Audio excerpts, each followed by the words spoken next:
some kind of strange combination of adventure game and a beat 'em up or something. Franko the Crazy Tomb Raider.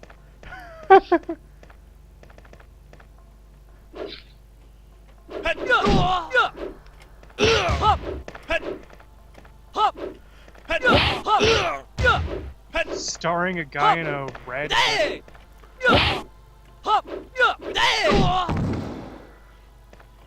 Top-notch fighting here.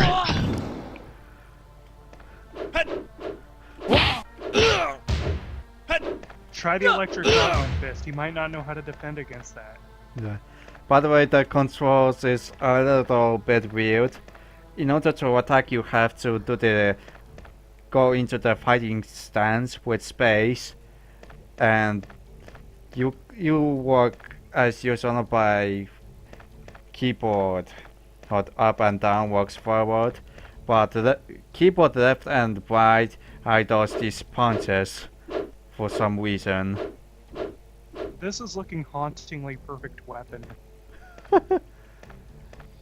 If you hold control, you can do kicks of all sorts, and if you hold shift, you can duck and also sidestep. All the controls you need to become a boxer. Yeah. Perfect weapon with the control scheme of Ecstatica. At least it's good to note that at least you can lock onto the enemies.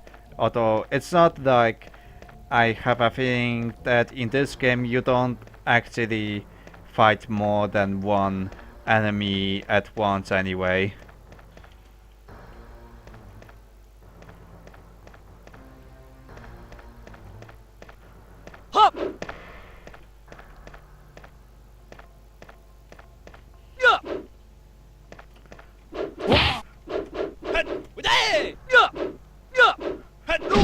So I guess I have to do the interview. I guess. Alright. Rest in peace, the Polish man by the coward Arpa. Amen. I think. Alright, so Stałomir Marusek. Sławomir Mrozek. Alright. I will correct you guys. Good luck remembering these names for me. The musician, February 2008. I'm happy that you agreed to talk about your pastimes in which you, as a world software member, did video game music. Please introduce yourself at the beginning. My name is... Sławomir Mrozek. I'm 33 years old in 2008, and I was co-responsible for creating music and sound effects for Amiga games. I come from Stettin. Stettin, basically, but yeah. Even normal-looking words. Currently live and work in the United Kingdom for good. And keep in mind that I've actually posted the German name for Stettin. You Europeans and your confusingness. Fun fact number one. Franko actually is, after all, based on the action. The game actually does take place in Stettin, as far as I know. And fun fact number two. One of the levels of Wolfenstein New Order actually does take place in some kind of border post, supposedly rather close to Stettin. That's rather surprising to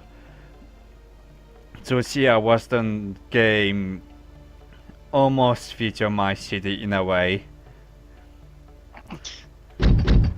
So yeah, you can continue, I guess. The first computer was Timex 2048. What about a keyboard? The first was a Yamaha PSS 51. I remember it had a MIDI output, and I bought it for the first money earned through Franko and Doman. I remember selling it and bought a new Yamaha CS1X through my own money. Then I was composing for Franko 2 and Only the Best. I don't remember what I did since then. I had a lot of keyboards, some of which to this day. Since when you've been into music and when you discovered your musical talent? Sometime in the ZX Spectrum days, Marius, the graphician, have played Jean-Michel Jarre's Revolutions on cassette. Is Jean-Michel Jarre, which is, by the way, a famous French electronic musician, but yeah. And I'd also like to make an extra correction. It's ZX Spectrum, not ZX. Oh great, this is Guilty Gear, Zex, Igzex, and Zord all over again.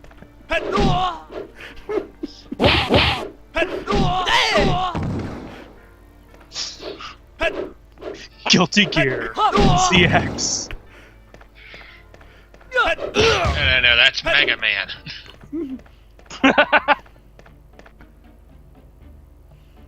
I wasn't that, but what I've heard froze me. Since then, music have been going through my head. That's kind of strange word, froze.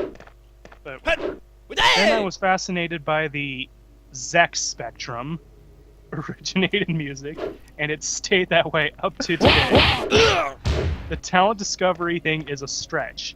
I still think I don't have that much of a talent, and there are folks that are a lot better than me. Were you making music on your first computer?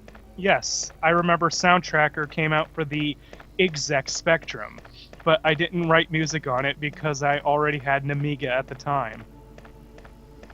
How do you remember the early days of World Software? I knew the graphics guy for a long time. He lived on a lower floor in the block than I did. We were buddies, we had similar interests.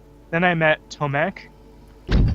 Tomek, but that's Frankie rather close, but yeah, Tomek.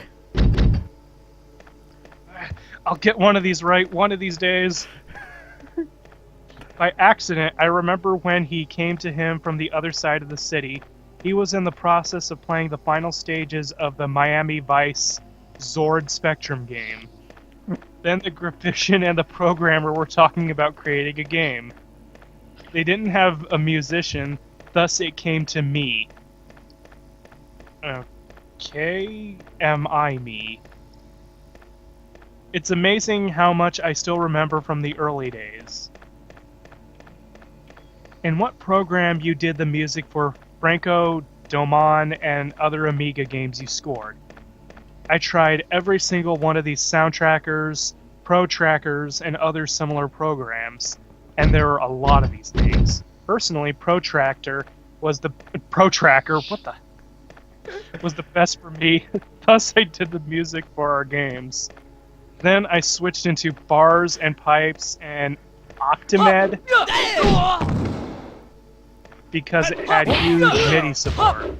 On the latter, I was doing music for Franko too. More on your music-related works. I know you did a soundtrack for an encyclopedia and you had a live concert. Mind telling me more details? Yes, I used to know a guy named Tomek. Tomek. Through a BBS who planned to write a demo for the PC. He wanted music for his project, but his plans went nowhere.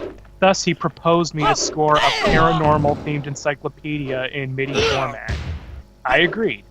I've heard that folks have flooded the guy with emails on how I would get contacted, because they liked the music so much. My first CD I did on Octamed and bars and pipes for the Amiga with synthesizers. After dissolutions of World Software, I went ahead to do music myself. I got to know Tomek, Kluza, and we started doing something under the name Nitrogen. I forgot there was a Polish name name just before, and I forgot to correct you because I was too busy. Fighting the guy from Splatterhouse? Okay, continue anyway. And by the way, yes, sometimes you can also basically just react to whenever something in the interview itself would like catch your ear, so to say. Well, so far this guy sounds kind of normal, contrary to what his 2007 picture implies. Well, I know this is completely off track, but the name Tomek sounds like something from Star Trek to me. And by the way, you can, well, basically just call Tomek Thomas or something, because, well, Tomek is basically just Polish for Thomas. Or Tom. Well, that'd have been helpful earlier for poor Arpa. No, Arpa mustn't see it all. He must remember it all. So at least nitrogen was a regular word to my ignorant white self. Our successes, if they could be called that. Ow, don't be hard on yourself, dude. I know Franko sucked, but come on. Would include our songs being played on Stettin's PSR radio. Then I did a live show with DJ Elvi on the... Okay, what the hell is this word? Tenek Pub? Well, I have to look at myself. Hold on, I'll bring up my tablet so I can.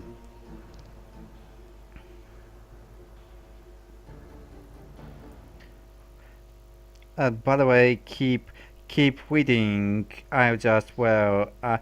Meanwhile, I'll just checking up.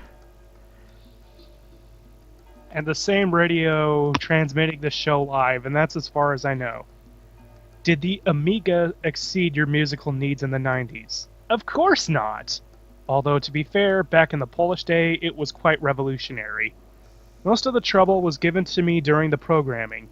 Its huge hardware limitations did not fully fulfill the artistic needs. All the models had to take up low space on the disc, and be fit into 2-3 channels. I remember I had to decrease the quality of samples used in Franko because of a song are allowed to only weigh as much as 20 kilobytes. The olden days were kind of harsh. Yeah, 20 kilobytes for an entire song. And by the way, I just got it. The name of the club is actually pronounced Przystanek Pub, which basically, like, one thing translates to like a station pub or bus stop pub or something like that. Why does there have to be a P? Well, at least got an interesting name for such a boring place. For a moment I thought it said Prism Pub. At first, the programmer have told me that the chip memory is full, and there would be no in-game music because there wasn't enough memory for it, unless I decrease the sample quality and decrease the file size. If you'd be the Amiga hardware developer, what would you change when it comes to audio capabilities? Everyone hoped for 8 channels. As much as I'll admit it would be useful, that was far from the Amiga's biggest problem. I would definitely upgrade the AC converter from 8 to 16-bit, with minimum 44 kilohertz of sample rate. But that would require larger memory and faster processor. Today, 192 kilohertz 24-bit is an industry standard, although not for everyone.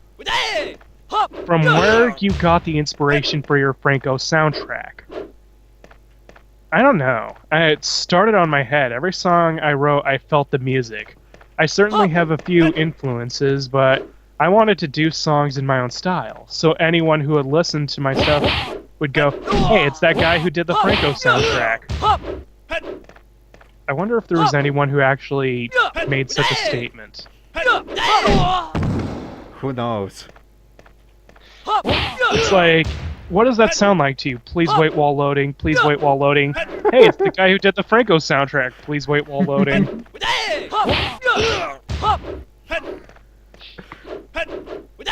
Similar question, except for Doman. Personally, I think the soundtrack is rather good. It fits well with the atmosphere. The music was supposed to be similar in style to the cinematic Barbarian, but I'm not sure if it did come out that way. I put more effort into the sound effects, which are unique level to level. I'm happy that you liked what I did, especially when I'm in the articles on our games. The graphics and music were always panned, but perhaps it has to be that way. It's easier to critique than make something on your own. Okay, Mr. Mugen Guild author. So at that point, people went, oh, gee, it's the guy who did the Franko soundtrack. Great. My ears are bleeding. It must be the Franko soundtrack guy. Well, I feel differently, frankly. I feel like my brain is loading.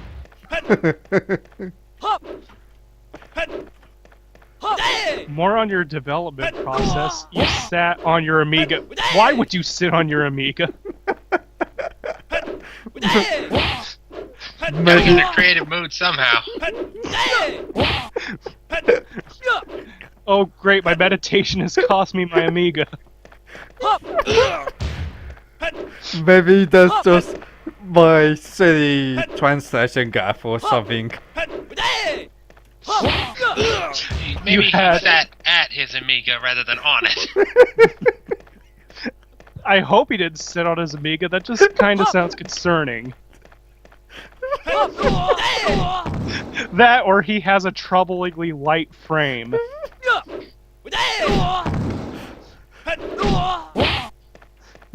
And that's how I got the idea for the final boss falling off the bridge. It was me falling off my Amiga while I was sitting on it. Luckily, I didn't end up getting hit by a train as well. You sat on your Amiga somehow. You had already an idea for a song. What were the steps of creating a music module? It varied. I remember that I always started with doing bass lines. Oh, wait, Mega Man 8. Bass lines. Then more sequences and a song was made. A lot of projects were unfinished. They waited for the better times on a back burner. Hopefully not sitting on a burner. And when I had a couple of time, I chose the best ones. Today it's a bit different. How did you do samples? It's one of the things that always intrigued me in all of these games. Say more about the development of the sound effects. It varied. A lot of samples I did on my own sampler. I remember we had a good sampler with good sample rate in mono. The programmer bought it from somebody. It was great, but then he lended it to someone and then it broke. Story of many a childhood thing being destroyed. I was just about to say. Then the second one I bought wasn't that great. It was made in Poland and the sample rate, therefore sound quality, was half of the first one. A lot of samples came from a number of public domain CDs. Few of them I recorded myself. I mixed and new sounds were made. I remember I had trouble doing a sample for backbreaking, but somewhere I was able to find a ready one. I mucked around with it and the final result was satisfying. Looking back, what do you think about Franko now? Do you still like it? Whenever I think about Franko, then the memories come back. It's our game. Whatever it is, it's great because we did it. Sure, we know it's not top-notch when it comes to quality, but isn't it what it's all about? Back then, we did whatever the hardware allowed us to do. Tell me something about the limitations you had to deal with doing music for Franko and Doman. I've said it earlier before. There was supposed to be no in-game music in Franko whatsoever due to chip memory limitations. I almost said cheap memory limitations, which probably would have been just as fitting. The program memory is kind of expensive at the time. Sorry for interrupting you. I know. Old technology was harsh. The programmer told me that it would be possible for the modules to fit in, and God, this game looks brutal. This is like the Dark Souls that's actually difficult.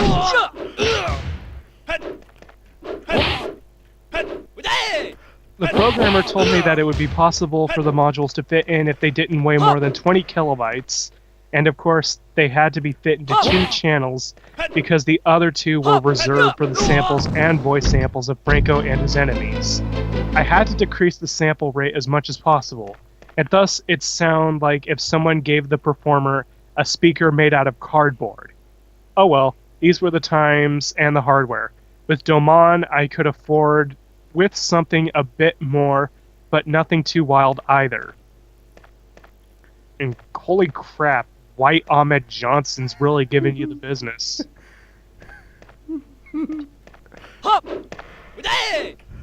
DRZE, does it say something to you? No. DRZE, as in the passcode for one of the levels. Yep. Oh, yeah, now I remember. DRZE, as in Drezit. Zetover.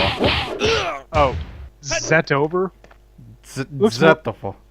Zetover. It looks more like Drizzt with the really smiling cat emoticon. That's a district in Stettin where the programmer lived and where the final level was based on. A bridge close to the... Oh, Lugyanska. Lugyanska, not Rugyanska? Wow, this really is Japanese. There's no romanization. Lugyanska. Man, I can't wait to read about Rukario and Miduki. I think it was like that. I don't know exactly, but the programmer can confirm this. Your memories on doing the soundtrack for the Paranormal Encyclopedia? The sounds were supposed to be in MID format. I wrote these on my Alesis QS6. It had good sound and 64 sound polyphony. It didn't even sound too bad, but it would sound differently on any other PC sound card with a wavetable. I sent the track to the authors of the program. Alas, I never met them. They probably ran away from me after playing Franko. I would know that you're doing remixes of Franko music. Okay, this I kinda gotta hear. Can you tell me how far are you with them, and when you'd be able to complete them? Would the remixes be commercial? I was fiddling with something, you know, the fight with time doesn't leave me much to do music. And, of course, time being the bitch with everyone. I thought about releasing a Franko remix CD, but I'm not sure if this is a good idea that would sell. If I compose something good, I promise I'll release it on my site. And that's Shang Tsung from Mortal Kombat 1. Anyway, back to the interview. Has anyone in London played Franko? I'm pretty sure someone did. I asked among my friends who had contact with the Amiga, but none of them heard about Franko. Can I say something? Disappointing. That's just disappointing, isn't it? The thing is, I'm pretty sure at least one person there probably played Franko, like out of morbid curiosity. Well, at least I saw at least one British YouTuber featuring Franko on his channel, so at least there's that. We should get Ashens to play Franko and see what happens.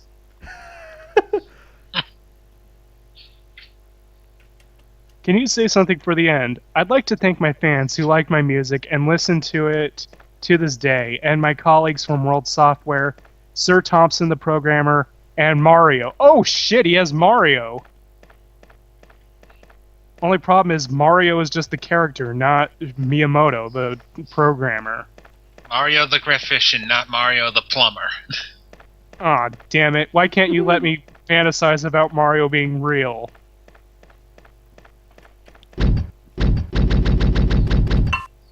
And hello again, Shang Tsung's corpse. Well, You know, I'm wondering if Limbo of the Lost stole, like, a shot from this level, because I could have sworn I seen something looking like this in Limbo of the Lost. well, who knows? And by the way, I got this statue somewhere in this level, and I think I may have to, and looks like I may have to perhaps backtrack. So I would put that statue there, and who knows what would happen. I have this statue. It's a real Metroidvania, holy shit. Okay, from 1995 to 2007, Marius Pauluk is freaking handsome. Marius Pavluk. The thing is, he's still handsome, no matter how badly I mess up his name. To me, it looks like it didn't age in one bit. I think he did the opposite of aging. Oh shit, skeletons. Are they from not the skeletons. I hope they're not from software skeletons. They're like actually mid-level. Might be Castlevania skeletons. Oh, then that's easy. If they're from software skeletons, it's like, we're just a beginner's trap, fuck you.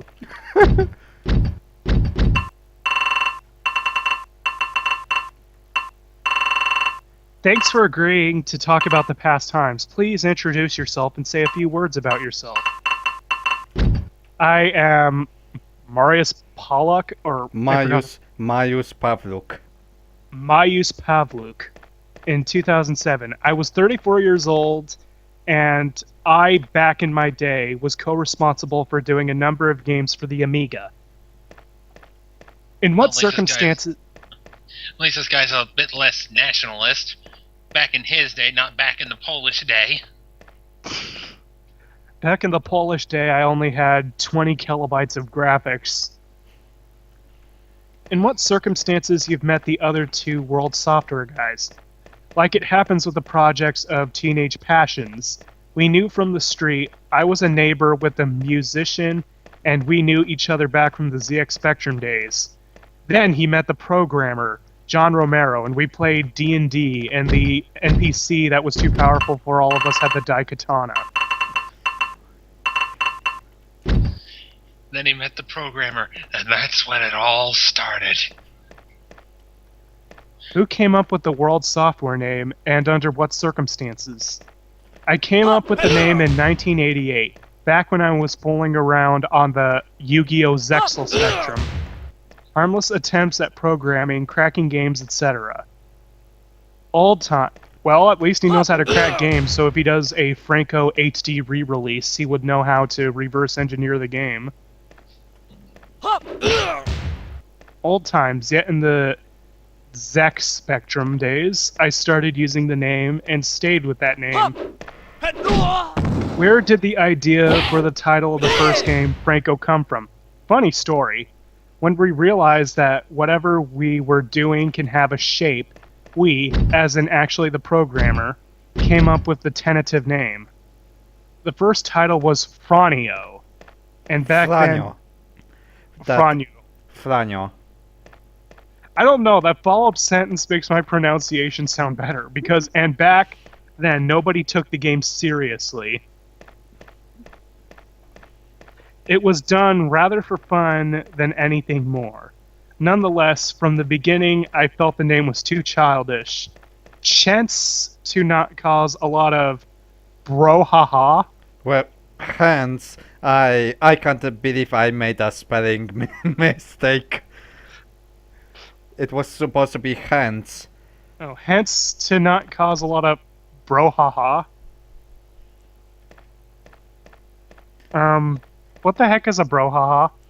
I sometimes see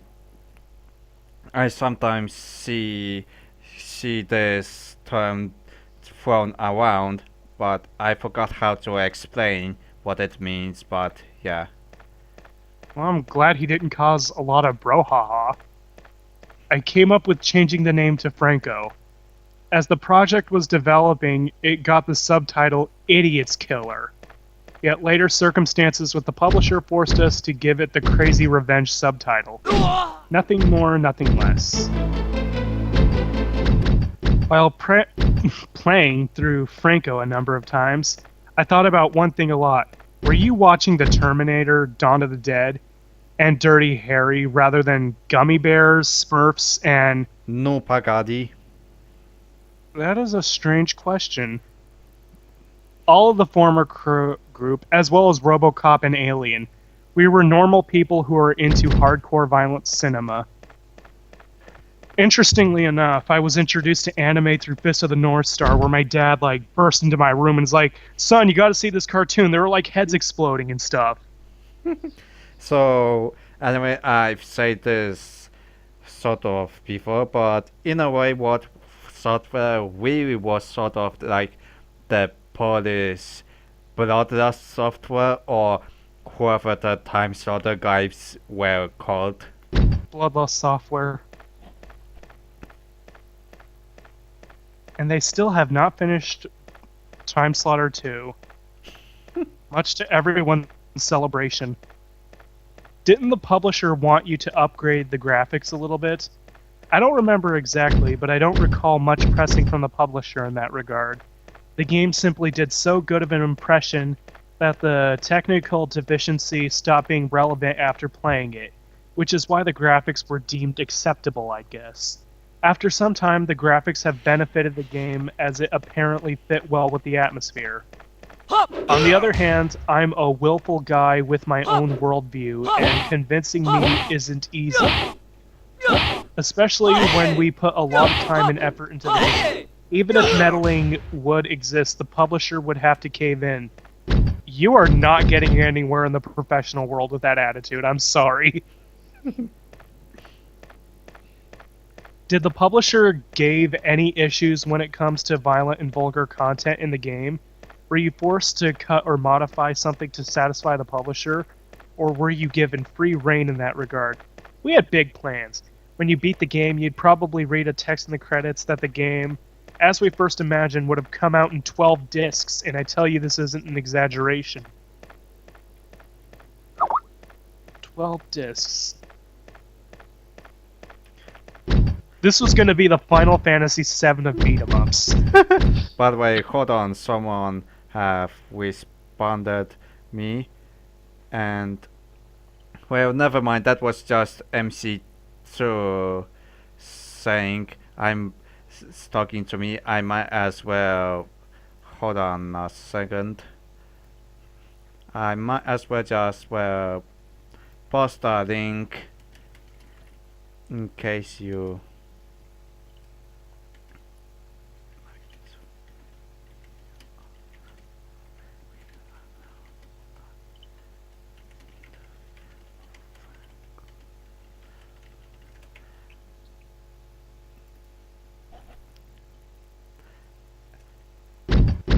I hope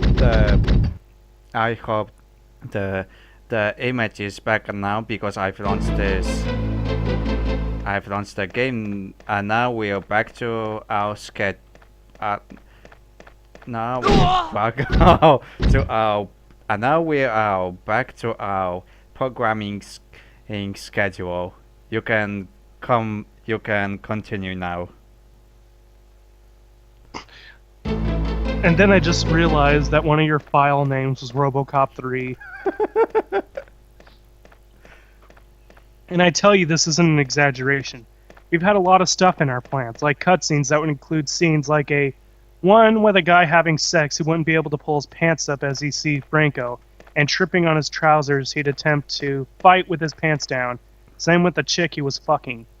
There were a lot of things that were supposed to be in the game. In the retail game, that, some things had to be cut.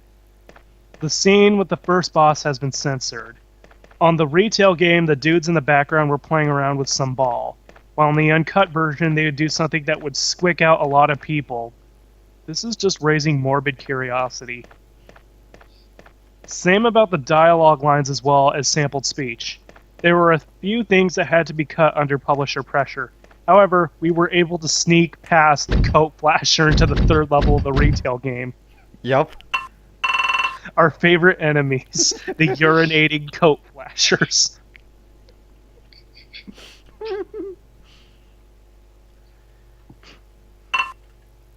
Can you tell me the name of the streets in the Stettin levels in Franko were based on? The first level was Ulica Ryda Street. The second level was Aleja Niepodległości. I don't remember the third one, which was Zetovo, by the way, as we know from the musician's interview. Little interconnected story here. I'm just stunned at this language. You know, maybe the English language is simple after all. Did the idea for Franko was inspired by personal experiences, like a developer or a friend getting beaten up? Please tell me that the Flasher was inspired from personal experiences. And were the bosses in the game fictional or based on someone you know? Nothing out of personal experiences. Oh, god damn it, that means no Flasher experiences. The game was made for one reason. I love beat-em-up games, and the arcades were the only place I could play these games. There was nothing worth a damn for the computers, and these Final Fight crappy ports just weren't enough. Oh wow, he was aware of how mistreated Capcom's properties were on the computer back then. By the way, I can't believe I just thought this is wrong. It was supposed to say like crappy Final Fight ports, and I can't believe I just messed up the order of the words. Well, it happens. Well, at least it's not as funny of a mistake as sitting on the Amiga. That just changed the context of an entire sentence. I could go into something about sitting on the back burner. Well, sitting on the back... That, Sorry. well, maybe sitting on the back burner, you're sitting on something that burns your back. Like the Amiga, because it's overheating. Yeah.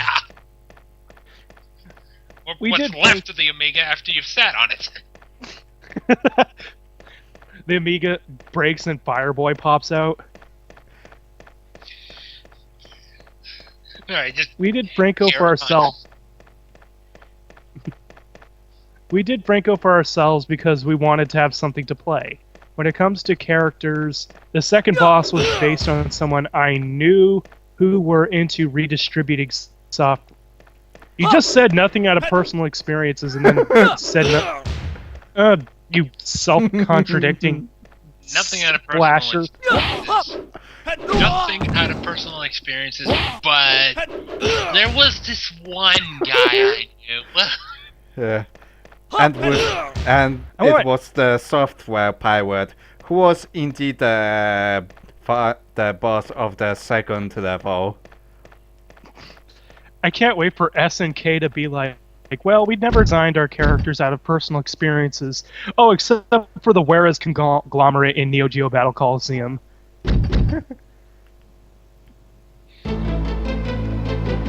So, Piotras? Hold on. Czekaj, hold on. Piotras. But yeah, or maybe you can just call him Oh, Peter. I was close. Peter Pan, an owner of the Ambisoft Pirate Software Shack. The shack used to be on the... Niepodległości. You're gonna have to read this. Niepodległości Yeah, I'm not Street. even gonna try. Niepodległości Street around the Odra building. Wow. The shack stayed up in 2007, except there was a Vietnam Chinese diner. Am I right? Yes, except I have no idea what's in there as of now. Probably flashers. Does the boss have the guy's likeness? Yes, accurate enough that when he saw himself in the game, he fell from his chair. And by the way... And then we yelled at... And then the game sort of crashed because